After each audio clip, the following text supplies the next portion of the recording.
इन 7 आदतों की वजह से हर भारतीय गरीब का गरीब ही रह जाता है। खाली बैंक अकाउंट्स को देखकर एक ही अंदाजा लगाया जा सकता है कि शायद इस खाली बैंक अकाउंट वाले इंसान के पास कोई इनकम सोर्स ही नहीं है। कोई गरीब है तो इसका मतलब है कि वो कमाता नहीं है। लेकिन दोस्तों, गरीब वो नहीं जो कमाता नहीं, गरीब वो है जिसे अपने फाइनेंसेस को मैनेज करना नहीं आता। पैसों से जुड़ी कुछ ऐसी गंदी आदतें होती हैं, बैड मनी हैबिट्स होती हैं, जिनकी वजह से एक भारतीय गरीब का गरीब ही रह सकता है। यह हुनर भारत में कोई नहीं सिखाता। या यूं कहें कि भारत में एवरेज इनकम कमाने वालों को या उससे कम कमाने वालों को भी अपनी बैड मनी हैबिट्स के बारे में जानकारी ही नहीं है। लेकिन ये आदतें जितनी जल्दी बदल दी जाएं, गुड मनी हैबिट्स में कन्वर्ट कर दी जाएं, उतना ही जल्दी गरीबी को दूर किया जा सकता है। चलिए आपको बताते हैं कौन सी हैं वो 7 आदतें जिनकी वजह से भारतीय गरीब गरीब ही रह जाता है और इन आदतों को कैसे बदला जा सकता है। कैसे अमीर लोग खुद को गरीब होने से बचा लेते हैं, कौन सी ट्रिक होती है उनके पास और ऐसी कौन सी ट्रिक है जिसे हम नॉर्मल लोग अनदेखा कर देते हैं। नंबर 1, खुद को सबसे अंत में पे करना। ध्यान से सुनिएगा, एकदम ध्यान से, एक एक वर्ड, एक एक शब्द इंपॉर्टेंट इस वीडियो का। दोस्तों, जैसे कि आपकी महीने की सैलरी आती है, आप सबसे पहले क्या करते हैं? दूध का बिल, बिजली का बिल, स्कूल या कॉलेज की फीस, घर का राशन, खराब चीजों की रिपेयरिंग और दोस्तों की उधारी अगर है तो ये सब चुकाना आपका सबसे पहला काम है। और अगर पैसे बच गए, अगर बच जाते हैं तो आप उनसे कोई ऐसी चीज खरीद लेते हैं जो लंबे समय से आपकी लिस्ट में है, लेकिन पैसों की कमी की वजह से आप खरीद नहीं पाए थे, या फिर आप कुछ महीनों से उसके लिए पैसे जोड़ रहे हैं और किसी न किसी महीने में आप उन्हें खर्च कर देंगे। ये सब करके आपकी सैलरी खत्म हो जाती है। फिर अगले महीने की सैलरी जब आएगी तो उसे कहाँ खर्च करना है वो आप पहले ही सोच लेते हैं। यह हर इंडियन मिडिल क्लास या लोअर मिडिल क्लास पर्सन की आदत है। इसीलिए सुनने में आपको पूरा मैनेजमेंट बड़ा अच्छा लग रहा होगा, लेकिन इसमें एक चीज मिसिंग होती है, वो है खुद को पे करना। दोस्तों, अमीर लोग सबसे पहले खुद को पे करते हैं। जब भी आपकी सैलरी आए तो हर महीने उसमें से 10% आपको एक सेविंग अकाउंट में सेव कर लेना है। ध्यान से सुनिए इसको, ना दूध का बिल ना कुछ भी नहीं चाहिए आपको। सबसे पहले 10% सेव करो अपना, जो भी आमदनी आ रही है, जो भी इनकम आ रही है। जैसे वो पैसे आपकी सैलरी का हिस्सा ही नहीं थे ऐसा मानो, या उसे भी आप एक बिल की तरह समझ सकते हैं जिसे हर महीने पे करना कंपलसरी है। यह आपकी सबसे पहली पेमेंट होनी चाहिए।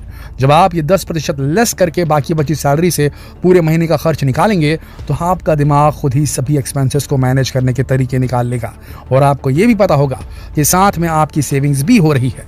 तो आप कहीं ना कहीं शांत मन से रहेंगे और गलत चीज़ों पर खर्च करने से बचेंगे। याद रखिए इस बात को, पे योरसेल्फ फर्स्ट, नॉट पे योरसेल्फ लास्ट, इंपॉर्टेंट है। दूसरी आदत, बैड डेप्ट। दोस्तों, आजकल क्रेडिट कार्ड लेना और उससे पेमेंट करना बहुत आसान है। उस समय भी जिस समय ना आपकी सैलरी आई है ना आपके पास पैसे हैं। ये इसलिए आसान है क्योंकि इसी से ही क्रेडिट कार्ड कंपनियां पैसे कमाती हैं और आपको ठगती हैं, आप ठगवाते हैं अपने आप को। अब आप कहेंगे कि कर्ज तो बड़े बड़े बिजनेसमैन भी लेते हैं।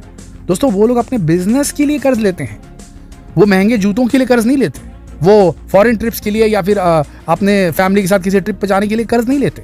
जिसके लिए वो कर्ज लेते हैं, जिस बिजनेस के लिए कर्ज लेते हैं अमीर लोग, उसे उनके बिजनेस के अंदर वो पावर रहती है, वो लायबिलिटी रहती है, चुका देंगे उसको। लेकिन आप बिजनेसमैन नहीं हैं, आप वो जो कर्ज ले रहे हैं वो अपने शौक पूरे करने के लिए ले रहे हैं, विच इज़ रॉन्ग। अगर आप अपने पर्सनल खर्चे के लिए क्रेडिट कार्ड का इस्तेमाल कर रहे हैं या किसी से पैसे उधार ले रहे हैं तो वो बैड डेप्ट है, बेकार कर्ज है वो, और इससे आप और भी ज़्यादा गरीब हो रहे हैं। क्रेडिट कार्ड कंपनीज तरह तरह के ऑफर भी देती हैं, लेकिन यकीन मानिए उसमें आपका कोई फ़ायदा नहीं है।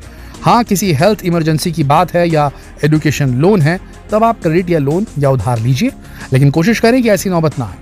दोस्तों, अमीरों का एक रूल है, अगर आप किसी चीज़ के लिए 2 बार पे नहीं कर सकते, इतनी मनी नहीं है आपके पास, यानी कि आप एक वॉशिंग मशीन खरीद रहे हैं या एक प्ले स्टेशन गेम ही खरीद रहे हैं बच्चे के लिए, आपके पास अगर उससे डबल अमाउंट का पैसा खर्च करने की हैसियत नहीं है, एक्स्ट्रा पैसे नहीं है आपके पास उतने, तो आप उस चीज़ को ना खरीदें। ये अमीरों का टेक्निक होता है।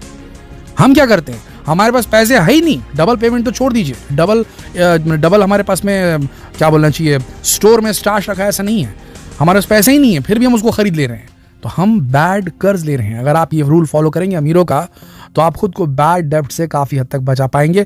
अगर आपको एक स्कूटी लेने का मन करे, अगर आपको एक कार लेने का मन करे, तो पहले देखिए कि आप ऐसी 2 कार अफोर्ड कर सकते हैं कि नहीं। अगर आप 2 कार अफोर्ड नहीं कर सकते वो कार मत खरीदिए जब तक आप 2 कार अफोर्ड नहीं कर सकते। ये रूल है, समझ रहे हैं बात। आगे बढ़ते हैं। नंबर 3, इनकम बढ़ना मतलब खर्चा बढ़ना।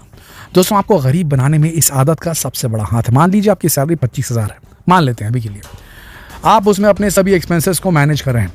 अगले महीने आपकी सैलरी हो गई 28,000, तो आप अपने एक्सपेंसेस को भी बढ़ा देते हैं। शुरुआत में आपको लगता है कि अब ठीक है, आप ठीक से अपने खर्च निकाल रहे हैं, लेकिन धीरे धीरे आप उसी सिचुएशन में पहुंच जाएंगे जैसे आप तब थे जब आप 25,000 कमा रहे थे।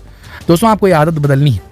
अगर आपके इनकम सोर्सेस में कोई बदलाव होता है या आपकी सैलरी बढ़ जाती है तो आपको अपने खर्चों को वैसे ही चलने देना है जैसे इनकम सोर्स इंक्रीज होने से पहले थी। जब कम थी आपकी सैलरी तब जैसा चलते थे वैसे अभी भी चलिए। जब बढ़ गई सैलरी तो अगर आपको बोनस मिलता है तो उसे भी सेविंग अकाउंट में डालना आपके लिए बहुत फायदेमंद होगा। ये तो ध्यान रखिए, इस बात का भी इंपॉर्टेंट रूल है। आगे सुनिए। नंबर 4, महंगे शौक। कई लोगों को महंगी महंगी चीज़ों का बड़ा शौक होता है। जूते, कपड़े, मेकअप या कोई भी चीज़ किसी पर्टिकुलर ब्रांड की ही लेंगे। कुछ लोगों को शॉपिंग करने का भयंकर शौक रहता है। उन्हें लगता है कि अगर वो अच्छे नहीं दिखेंगे, महंगी चीज़ों के साथ नहीं दिखेंगे तो उनके फ्रेंड्स या कलीग्स उन्हें आउटकास्ट कर देंगे, ग्रुप से ही मतलब इग्नोर कर देंगे। और ये माइंडसेट आता है उन्हीं ब्रांड के एडवर्टीजमेंट से जिनके प्रोडक्ट्स आप खरीद रहे हैं। जैसे किसी परफ्यूम की एड में दिखाया जाता है कि लड़का जिससे कोई बात नहीं करना चाहता, लेकिन दूसरी तरफ एक और लड़का जिसके पास लड़कियों की भीड़ जमा है। क्यों? क्योंकि उसने फलाना ब्रांड की जो है परफ्यूम लगाई हुई है। लड़कियों को पूरे दिन ऑफिस में ग्लोइंग दिखना है तो महंगी क्रीम, महंगे कपड़े, महंगे बैग, महंगा मेकअप यूज़ करो। अगर गरीब होते हुए भी आपको अमीर दिखने की आदत है तो आप और भी गरीब होते चले जाएंगे। दोस्तों, ब्रांड्स और एडवर्टीजमेंट कंपनीज को अच्छे से पता है कि इंसान की साइकोलॉजी के साथ कैसे खेलना है। मिस आउट हो जाने का आपका जो डर है उसका फ़ायदा उठाना इन ब्रांड्स का हुनर है। और हम कहीं ना कहीं ब्रांड से इन्फ्लुएंस हो ही जाते हैं। डायरेक्ट एडवर्टाइजिंग के बिना भी ब्रांड्स आपके दिमाग के साथ खिलवाड़ कर जाते हैं, खेला कर देते हैं आपके दिमाग के साथ। कोशिश कीजिए अपने महंगे शौक कम से कम रखने की। महंगे कपड़ों की बजाय आप उस पैसे को एजुकेशन, कोर्सेज या कोई स्किल सीखने पर खर्च करें तो आप अपनी इनकम को और भी ज़्यादा समय के साथ बढ़ा सकेंगे।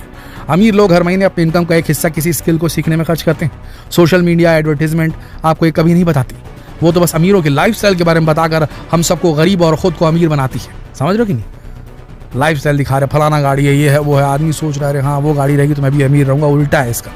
उस बंदे ने पता नहीं कितने सालों तक मारुति 800 घसीटी, तब जाके उसके पास आज BMW आई है। वो नहीं दिखाता कोई पीछे का, सब सामने का दिखाते हैं। Don't get tricked by the brands. Okay, आगे बढ़ते हैं। Number 5, saving. दोस्तों, सेविंग का मतलब सिर्फ पैसे बचाना नहीं है बल्कि पैसे बनाना भी है। और इसलिए कहा जाता है कि सेविंग एक आर्ट है जिसे सीखने में लोगों की उम्र निकल जाती है। आपकी बजाय आपके कलीग का प्रमोशन हो गया क्योंकि उसे टैली आता था। आप वो स्किल ना होने का दुख तो मनाते हैं लेकिन आप उसे सीखने के बारे में कभी नहीं सोचते। अगर आप कुछ खरीदेंगे और पे करेंगे तो वो आपका एक खर्च है, लेकिन अगर आप कुछ नया सीखेंगे और उसके लिए पे करेंगे तो वो एक इन्वेस्टमेंट है जो जीवन भर आपको पैसा बनाने और सेविंग बढ़ाने में हेल्प कर सकती है। हम ये नहीं कहते कि इससे आप हर महीने लाखों कमा लेंगे, लेकिन इससे आप अपनी बैड मनी हैबिट्स को ख़त्म कर पाएंगे और ख़ुद को फ्यूचर में गरीब होने से बचा पाएंगे। Number 6, government schemes. दोस्तों, गवर्नमेंट स्कीम्स हमेशा आपके फ़ायदे के लिए ही शुरू की जाती है और आपको लगता है कि ये तो बस एक फालतू का खर्च है और आप कभी भी गवर्नमेंट स्कीम्स में इन्वेस्ट नहीं करते। जैसे सुकन्या योजना का ही उदाहरण ले लीजिए।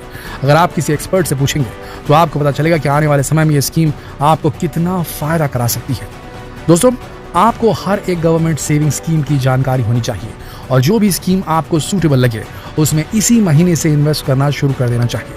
यह आपको ऐसी सिचुएशन से बचा लेगा जिसमें आपका पूरा बैंक अकाउंट खाली हो सकता है। अचानक आने वाली कोई मुसीबत जिसमें आपको अपनी सभी सेविंग्स खर्च करनी पड़ेगी और आप गरीब हो जाएंगे। इससे आपका एक और खर्च तो बढ़ेगा, हर महीने इन्वेस्ट करना होगा, लेकिन एक दिन आपको इस इन्वेस्टमेंट पर नाश होगा दोस्तों, तो ध्यान रखिए इस बात का भी। नंबर 7, इन्वेस्टमेंट को टालना। दोस्तों, ये आदत आपको हमेशा गरीब रखने के लिए काफ़ी है। आप आज ही किसी भी अमीर व्यक्ति की हैबिट्स के बारे में सर्च करेंगे तो इन्वेस्ट करने की आदत उसमें सबसे ऊपर दिखाई देगी। ये लोग एक्सपर्ट को हायर करते हैं और पूरी रिसर्च के साथ इन्वेस्ट करते हैं, लेकिन इनका इन्वेस्टमेंट अमाउंट बहुत ज़्यादा होता है। आप खुद रिसर्च करें और अगर आपको पता है कि कहाँ इन्वेस्ट करने से आपको ज़्यादा फ़ायदा होने के चांसेस हैं तो आज ही इन्वेस्ट करना शुरू कर दें। कुछ लोगों की आदत होती है इन्वेस्टमेंट को टालते रहना। अभी टाइम नहीं है, पैसे कम हैं, नॉलेज कम है, पैसे डूब गए तो क्या होगा, अगले साल ये जॉब छूट गई तो क्या होगा, ये सब बहाने हैं। दोस्तों, इन्वेस्टमेंट का मतलब है अपने पैसे से अपने लिए काम करवाना। रिसर्च करने में और इन्वेस्टमेंट की नॉलेज लेने में समय लगाना अच्छी आदत है, लेकिन बिना वजह इन्वेस्टमेंट को टालते रहना बैड मनी हैबिट है। दोस्तों, अगर आप अपनी आदतों को बदल देंगे तो आप अपनी फाइनेंशियल फ्रीडम में भी 1 साल के अंदर अंदर बदलाव महसूस कर पाएंगे और ये आदतें आपको और गरीब होने से बचा लेंगी। वैसे आपको इनमें से कौन कौन सी आदतें हैं, बैड मनी हैबिट्स हैं, कमेंट करके हमें ज़रूर बताएं। और एक बड़ा सवाल जो हम आपसे पूछना चाहते हैं, आप भले कितना भी कमाते हो लेकिन आप में से कितने सारे ऐसे लोग हैं जिनका बैंक अकाउंट हमेशा 25 तारीख को खाली हो जाता है और आप सैलरी का वेट करते हैं? ये जरूर कमेंट करके बताइएगा और इस बहुत हेल्पफुल वीडियो को शेयर कीजिए फेसबुक पर, व्हाट्सएप पर, यूट्यूब पर। हम बहुत मेहनत करके वीडियोस बनाते हैं आप सबके लिए। अगर ये वीडियो आपको काम की लगी तो कृपया हमारे चैनल को सब्सक्राइब करना ना भूलें, बेल आइकन प्रेस कीजिए। कल फिर मिलते हैं। इस वीडियो के अंत तक बने रहने के लिए आप सबका दिल से धन्यवाद।